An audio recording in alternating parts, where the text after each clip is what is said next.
توبہ کرتے ہیں, استغفار کرتے ہیں, اللہ کی بارگاہ میں آ کر کے اظہار ندامت کرتے ہیں, اللہ کی بارگاہ میں آ کر کے اپنی پریشانیوں کو رکھتے ہیں, اللہ نے فرمایا فَأُولَٰئِكَ يُبَدِّلُ اللَّهُ سَيِّئَاتِهِمْ حَسَنَاتٍ, اللہ تعالیٰ ان کی سیئات کو حسنات سے بدل دے. السلام علیکم ورحمۃ اللہ وبرکاتہ. الحمد للہ رب العالمین والصلاة والسلام علی اشرف الانبیاء والمرسلین وعلى آلہ واصحابہ اجمعین. اما بعد, اعوذ باللہ من الشیطان الرجیم. بسم اللہ الرحمن الرحیم. یا الذین آمنوا توبوا الی اللہ توبة نصوحا عسى ربكم أن يكفر عنكم سيئاتكم ويدخلكم جنات تجري من تحتها الأنهار. معزز اساتذہ گرامی قدر, بزرگوں, نوجوان ساتھیوں, آج کی اس عظیم محفل میں اس موضوع کے متعلق چند منٹ میں آپ کے سامنے گفتگو کروں گا. وہ ہے توبہ و استغفار, فوائد و ثمرات. محترم حاضرین, اس روئے زمین پر جتنے بھی بنی نوع انسان پائے جاتے ہیں, سارے کے سارے لوگ خطا کار ہیں, سارے کے سارے لوگ گناہگار ہیں. گناہوں کا ہونا ممکن ہے, غلطیوں کا ہونا, جرائم کا ارتکاب ہونا ہر انسان سے ممکن ہے. اگر کوئی شخص یہ دعویٰ کرتا ہے کہ مجھ سے گناہ نہیں ہوتا, میں بہت بڑا متقی اور پرہیزگار ہوں, میری پیشانی سے تقوی کی پہچان ہوتی ہے, تو وہ اپنے دعوے میں جھوٹا ہے. یقیناً اگر وہ انسان ہے تو اس سے گناہ کا ہونا ممکن. سنن ترمذی کی ایک روایت ہے, حضرت انس بن مالک رضی اللہ تعالی عنہ بیان کرتے ہیں کہ اللہ کے نبی جناب محمد رسول اللہ صلی اللہ علیہ وسلم نے ارشاد فرمایا کل بنی آدم خطاء وخیر الخطائین التوابون. اے لوگوں, سارے کے سارے لوگ, سارے کے ساری آدم کی اولاد خطا کار ہے, گناہ گار ہے. سارے کے سارے لوگوں سے گناہ کا ہونا ممکن ہے. ان سے گناہ ہو سکتا ہے, ان سے غلطی ہو سکتی ہے, ان سے جرائم کا ارتکاب ہو سکتا ہے, وہ غلطی کر سکتے ہیں, شیطان کے بہکاوے میں آ سکتے ہیں. اللہ کے نبی نے آگے ارشاد فرمایا وَخَيْرُ الْخَطَّائِينَ التَّوَّابُونَ. اے لوگوں, غلطیوں کا ہو جانا تو ممکن ہے, لیکن غلطی کر لینے کے بعد, گناہ کر لینے کے بعد, جرم کا ارتکاب کر لینے کے بعد سب سے بہتر انسان وہ ہے جو توبہ کر لیتا ہے, اللہ کی بارگاہ میں آ کر کے رو لیتا ہے, گڑ گڑا لیتا ہے اور اپنے گناہوں کی معافی مانگ لیتا ہے.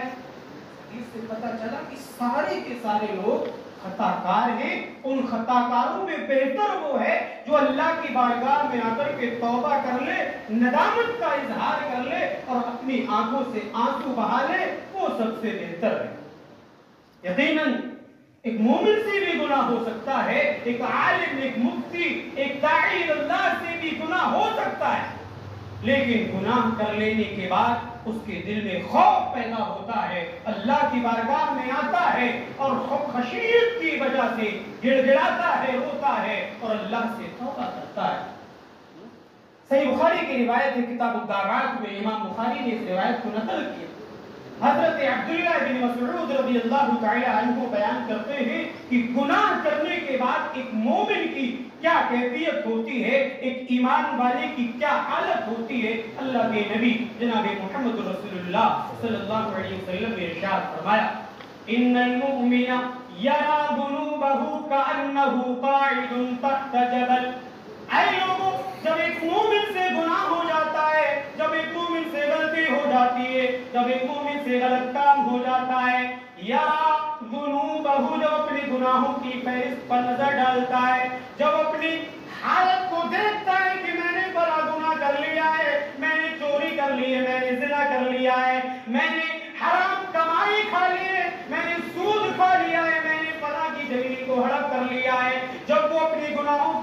اس پر نظر ڈالتا ہے اس کی حالت یہ ہوتی ہے کأنہ قاعد تحت جبل، گویا کہ وہ ایک پہاڑ کے نیچے کھڑا ہوا ہے، یخاف ان یقع علیہ، اے لوگوں اس کی حالت یہ ہوتی ہے کہ وہ ایک پہاڑ کے نیچے کھڑا ہوا ہے، اب اگر اس نے کوئی گناہ کیا تو پہاڑ اس کے اوپر آ کر کے گر پڑے گا۔ مومن کی کیفیت ہوتی ہے کہ اس سے اگر گناہ ہو جائے تو اس کی حالت یہ ہوتی ہے کہ وہ خوف اور خشیت کے بنا پر اللہ کی بارگاہ میں آتا ہے اور توبہ۔ دوسری طرف وَإِنَّ الْفَاجِرَ يَرَى ذُنُوبَهُ كَالذُّبَابِ مَرَّ عَلَىٰ أَنْفِهِ، ایک فاسق و فاجر جو دن کے اجالے میں بھی گناہ کرتا ہے، رات کی تاریکی میں بھی گناہ کرتا ہے، سب کے سامنے بھی گناہ کرتا ہے، جلوت و خلوت میں بھی گناہ کرتا ہے، اس کی عادت بن جاتی ہے، نمازوں کو چھوڑنا اس کا معمول بن جاتا ہے، دوسروں کی کمائی کو ہڑپنا، دوسروں کی زمین پر قبضہ کرنا اس کی عادت بن جاتی ہے، تو گناہ اس کی نظر میں ایسے ہی ہو جاتا ہے کالذُّبَابِ مَرَّ عَلَىٰ أَنْفِهِ، مکھی آئی تھی ناک پر بیٹھ کر کے چلی۔ لہذا گناہ کر لینے کے بعد توبہ کرنے کی ضرورت ہے، استغفار کرنے کی ضرورت ہے۔ یہ توبہ کرنا، یہ استغفار کرنا انبیاء کرام کا شیوا۔ حضرت آدم علیہ السلام سے جب بھول ہوئی، ممنوع شجر کا پھل کھا لیا، تو اللہ کی بارگاہ میں آئے اور گڑگڑائے، کہا ربنا ظلمنا انفسنا وان لم تغفر لنا وترحمنا لنکونن من الخاسرین۔ اے پروردگار عالم، ہم نے اپنے نفس پر ظلم کر لیا ہے، ہم سے بھول ہو گئی ہے، ہم اپنے وعدے میں پورے نہیں ٹھہرے، ہم نے تیرے عزم کو توڑ دیا ہے۔ اے پروردگار عالم، تو ہمیں توفیق دے، اگر تو نے ہم کو نہیں بخشا، اگر تو نے ہم پر رحم نہیں کیا، لنکونن من الخاسرین، تو ہم خسارہ اٹھانے والوں میں سے ہو جائیں گے۔ حضرت آدم علیہ السلام نے اللہ کی بارگاہ میں توبہ کی، استغفار کی۔ حضرت یونس علیہ السلام کو جب مچھلی نے نگل لیا، مچھلی کے پیٹ میں ہے اور یہ فریاد کر رہے ہیں لا الہ الا انت سبحانک انی کنت من الظالمین۔ اے پروردگار عالم، تیرے علاوہ کوئی بھی معبود حقیقی نہیں ہے، تیری ذات پاک ہے، تو ہی سارے کے سارے لوگوں کی مدد کرنے والا ہے، لہذا اس پریشانی سے تو مجھے نجات دے دے۔ حضرت یونس علیہ السلام نے بھی دعا کی۔ اس کے بعد حضرت داؤد علیہ السلام کو جب اللہ رب العالمین نے آزمایا تو ان کو یہ گمان ہو گیا کہ اللہ رب العالمین نے میری آزمائش کی ہے، انہوں نے بھی اللہ کی بارگاہ میں آ کر کے توبہ کی۔ وَظَنَّ دَاوُودُ أَنَّمَا فَتَنَّاهُ فَاسْتَغْفَرَ رَبَّهُ وَخَرَّ رَاكِعًا وَأَنَابَ، اللہ کی بارگاہ میں آئے، سجدہ و سجود ہو گئے، توبہ استغفار کیا، کہا اے اللہ اگر یہ میری آزمائش ہے تو آزمائش میں مجھے کامیابی سے امکنان۔ میرے پیارے بھائیوں، بزرگوں، نوجوانوں، توبہ استغفار کے بہت سارے فوائد بھی۔ سب سے پہلا فائدہ یہ ہوگا کہ ہم سے جو گناہ ہو جاتے ہیں، جو غلطیاں ہو جاتی ہیں، جو جرائم کا ارتکاب ہو جاتا ہے، اس کی وجہ سے ہمارے دل کالے پڑ جاتے ہیں، ہمارے دلوں پر دھبے پڑ جاتے ہیں، جس کے نتیجے میں کتاب و سنت کی بات ہمیں سمجھ میں نہیں آتی ہے، ہم عمل کرنے کے لیے تیار نہیں ہوتے ہیں۔ توبہ استغفار کرنے کے نتیجے میں وہ ہمارے دلوں کی سیاہی مٹ جاتی ہے۔ اللہ کے نبی جناب محمد رسول اللہ صلی اللہ علیہ وسلم نے ایک حدیث کے اندر ارشاد فرمایا ان المؤمن اذا اذنب ذنبا كانت نكتة سوداء في قلبه فإن تاب ونزع واستغفر فقل قلبه۔ جب ایک مومن گناہ کر لیتا ہے، جب ایک مومن سے غلطی ہو جاتی ہے، اللہ کی نافرمانی ہو جاتی ہے، رسول کی نافرمانی ہو جاتی ہے، تو اس کے دل پر ایک کالا نقطہ ڈال دیا جاتا ہے، کالا دھبا ڈال دیا جاتا ہے۔ فَإِن تَابَ وَنَزَعَ وَاسْتَغْفَرَ، اگر وہ توبہ کر لیتا ہے، اللہ کی بارگاہ میں آ کر کے رجوع کر لیتا ہے، استغفار کر لیتا ہے، اللہ کے نبی فرماتے سُقِلَ قَلْبُهُ، اس کے دل کو دھو دیا جاتا ہے، وہ دھبا ہٹا دیا جاتا ہے۔ دوسری طرف اللہ کے نبی نے فرمایا وَإِن زَادَ زَادَتْ حَتَّى يَعْلُوَ قَلْبُهُ، اگر وہ گناہ پر گناہ کرتا رہتا ہے، اسے توبہ کی توفیق نصیب نہیں ہوتی ہے، راتوں دن گناہ کرتا ہے، نمازوں کو چھوڑتا ہے، اپنے بچوں کی تربیت نہیں کرتا کرتا ہے، خود بھی سویا رہتا ہے، اپنے اس کے بچے بھی سوئے رہتے ہیں، تو اس کے دلوں پر کالے دھبے ڈال دیے جاتے ہیں اور سیاہی چھا جاتی ہے، جس کے نتیجے میں کتاب و سنت کی کوئی بھی بات اس کے دل پر اثر نہیں کرتی۔ توبہ استغفار کرنے کا دوسرا فائدہ یہ ہے کہ ہمارے گناہوں کو اللہ رب العالمین نیکیوں میں تبدیل کر دے گا۔ توبہ کریے، استغفار کریے، ہماری غلطیوں کو حسنات میں رب العالمین تبدیل کر دے گا۔ رب العالمین نے فرمایا اِلَّا مَن تَابَ وَآمَنَ وَعَمِلَ صَالِحًا فَأُولَٰئِكَ يُبَدِّلُ اللَّهُ سَيِّئَاتِهِمْ حَسَنَاتٍ۔ جو لوگ توبہ کرتے ہیں، استغفار کرتے ہیں، اللہ کی بارگاہ میں آ کر کے ندامت، اللہ کی بارگاہ میں آ کر کے اظہار ندامت کرتے ہیں، اللہ کی بارگاہ میں آ کر کے اپنی پریشانیوں کو رکھتے ہیں، اللہ نے فرمایا فَأُولَٰئِكَ يُبَدِّلُ اللَّهُ سَيِّئَاتِهِمْ حَسَنَاتٍ۔ اللہ تعالیٰ ان کی سیئات کو حسنات سے بدل دیتے ہیں۔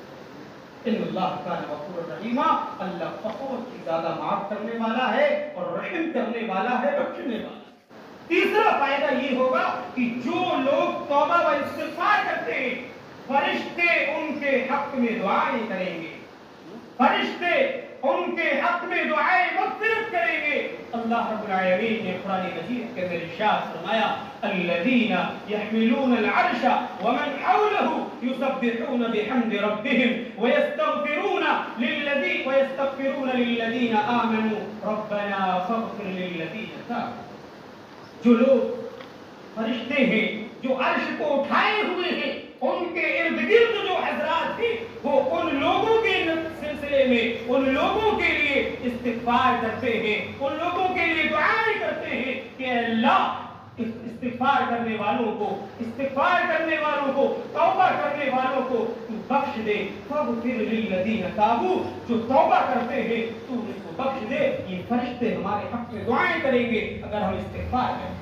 ایک چوتھا اور آخری فائدہ، اگر ہماری بستی پر، ہمارے نفس پر، ہمارے جسم پر، ہماری باڈی پر اگر اللہ کی طرف سے کوئی عذاب آنے والا ہے، کوئی پریشانی لاحق ہونے والی ہے، اگر توبہ و استغفار کریں گے تو وہ پریشانی دور ہو جائے گی، وہ عذاب روک لیا جائے گا۔ اللہ رب العالمین نے فرمایا وَمَا كَانَ اللَّهُ مُعَذِّبَهُمْ وَهُمْ يَسْتَغْفِرُونَ۔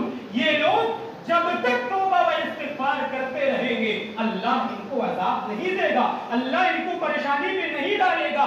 شرط یہ ہے توبہ کرتے رہے، استغفار کرتے رہے، گناہ کر لینے کے بعد بارگاہ الہی میں آئے، ندامت کا اظہار کرے، اللہ کی بارگاہ میں آ کر کے روئے گڑگڑائیں، آنکھوں سے آنسو بہائیں، استغفار کریں۔ نبی اکرم جناب محمد رسول اللہ صلی اللہ علیہ وسلم نے حضرت ابو بکر رضی اللہ تعالی عنہ کو ایک حدیث، ایک دعا سکھلائی تھی، وہ بتلا کر کے اپنی بات کو ختم کر رہا ہوں۔ حضرت ابو بکر نے اپنی زندگی کا معمول بنا لیا، ہر نماز کے بعد وہ دعا پڑھتے تھے۔ اکثر لوگوں کو یاد بھی ہوگی، اگر یاد نہیں ہے تو یاد کر لینے کے بعد اس دعا کو پڑھنے کا اہتمام کریں۔ وہ دعا کیا ہے؟ اللہم انی ظلمت نفسی ظلما کثیرا ولا یغفر الذنوب الا انت فاغفر لی مغفرۃ من عندک وارحمنی انک انت الغفور الرحیم۔ حضرت ابو بکر کو اللہ کے نبی نے یہ دعا سکھلائی، جس کے نتیجے میں حضرت ابو بکر رضی اللہ تعالی عنہ ہر نماز کے بعد یہ دعا پڑھا کرتے تھے۔ ہمیں بھی یہ دعا یاد کر لینا چاہیے، اللہ کی بارگاہ میں توبہ و استغفار کرنا چاہیے۔ خود نبی کا یہ معمول تھا کہ آپ ایک دن میں 100 مرتبہ استغفار کرتے تھے۔ اللہ کے نبی نے فرمایا یا ایھا الناس توبوا الی ربکم فواللہ انی لاتوب الی اللہ عز وجل فی اليوم 100 مرہ۔ اے لوگوں، اللہ سے توبہ کیا کرو، استغفار کیا کرو۔ میرا اپنا خود کا یہ معمول ہے، میں ایک دن میں 100 مرتبہ استغفار کرتا ہوں، 100 مرتبہ توبہ کرتا ہوں۔ لہذا خلاصہ کلام یہ ہے، ہم میں سے ہر شخص گناہگار ہے، خود خطا کار ہے، غلطیاں ہو جاتی ہیں، جانے انجانے میں گناہ ہو جاتے ہیں۔ ضرورت یہ ہے کہ اللہ کی بارگاہ میں آ کر کے توبہ کریں، استغفار کریں، اللہ کو راضی کریں، اللہ رب العالمین کو راضی کرنے والے افعال کریں۔ رب العالمین سے دعا ہے کہ رب العالمین ہمیں کہنے سننے سے زیادہ عمل کی توفیق عطا فرما۔ وآخر دعوانا الحمدللہ رب العالمین، والسلام علیکم ورحمۃ اللہ وبرکاتہ۔